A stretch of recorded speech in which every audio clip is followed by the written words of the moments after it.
Assalamualaikum. Welcome to my presentation. This is Mazharul Islam. Dear Facebook friends and my dear learners, I have started new episode for you. How will you improve your reading skill? You can collect and you can buy English newspaper. Then you will choose some important topics and you can read out and you can record your voice. Then if you noticed, your reading skill must be improved. Today I have selected topics when students become guinea pigs. It's very important for you. Now I'm going to read in details. Let us begin with a generic scenario to explain the quandary of a 10th grader in Bangladesh in 2025.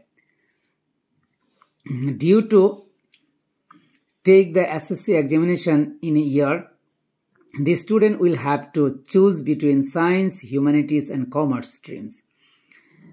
The same student in 2024 had generalized education without having to choose from any stream instead of a year and final was graded on the basis continuous assessment under the 2022 curriculum.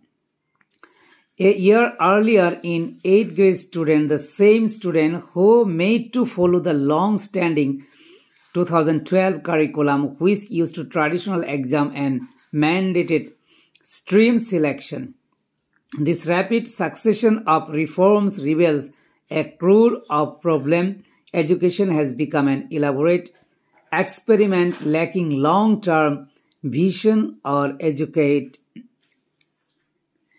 preparation. Students are caught in the middle of forced to adapt to frequent, poorly implemented changes.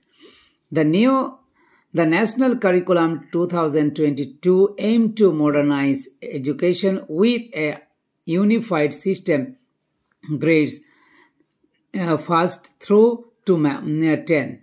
Moving away from rigid streams and traditional exam, the government claimed this shift would help transition students from rote learning to a more practical real-world education. It removed traditional year-end exams, replacing them with continuous assessments and greater emphasis on practical activities. While the curriculum initially seemed promising, its implementation was flawed. Even months after start of academic year in 2024, the assessment system remained unclear. The situation was clear: teachers were unprepared, parents were confused, and students were left without clear guidance. This was proven in a survey by National Curriculum Textbook Board and CTP among 2.53 lakh teachers in January 2024, which found that 37.6% of teachers roughly understood the assessment system, while the rest struggled with its practical application. This lack preparedness led to widespread dissatisfaction. Protests erupted nationwide, with parents, educators, and students demanding changes. Then, in August 2024, after the fall of the Sheikh Hasina-led government, the interim government discarded that curriculum and reinstated the 2012 curriculum. While this decision restored some familiarity, it created additional changes. Current grade 10 students who had students under the 2022 framework in grade 9 were left to compose 2 years of stream-based study into 1 year, further straining the academic environment. Despite this adjustment, the cycle of instability persists as 2025 begins. Plans are already underway for another reform in 2026.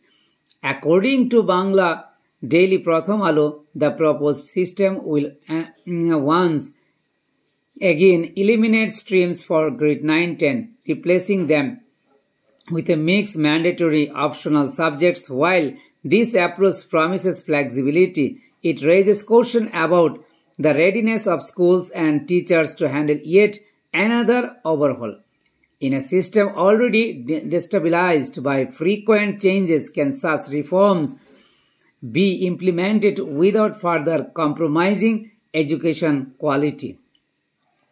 More importantly, are these reforms truly in the best interest of students, or are they turning education into a series of poorly educated experiments?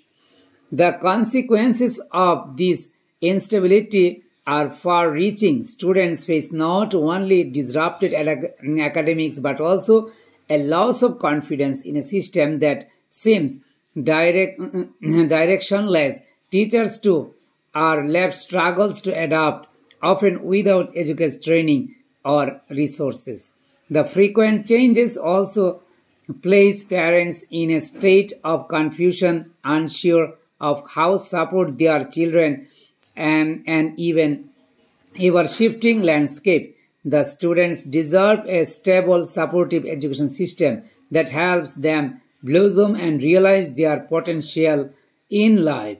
Policymakers would do well to address the fundamental flaws in their approach to education reform. Instead of treating student as test subject for policy experiments, reforms should be evidence-based and implemented with care. Thanks for listening me.